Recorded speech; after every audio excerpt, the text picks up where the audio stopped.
Hello and welcome back to another video. In this problem, we're told that Gisela would owe $15,500 in taxes each year if she were not eligible for any tax deductions. This year, she is eligible for tax reductions that reduce the amount of taxes she owes by $2,325. We're asked if these tax reductions reduce the taxes she owes this year by D%, what is the value of D? So the percentage change that the taxes are going to cause, or the tax deductions are going to cause, can be calculated as such.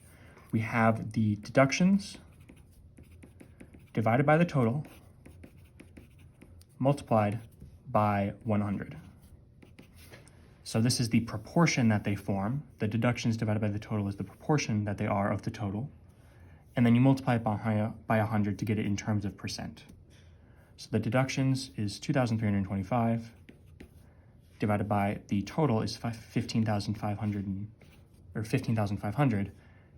And we're multiplying this by 100. Now, if you plug this fraction into your calculator, you'll get 0.15. So this is the proportion that the deductions are of the total. And then we multiply it by 100 to get 15%, which makes sense because 0.15 is 15%. So if this is D%, D is equal to 15 is your final answer. As always, thank you for liking and subscribing, and I'll see you in the next video.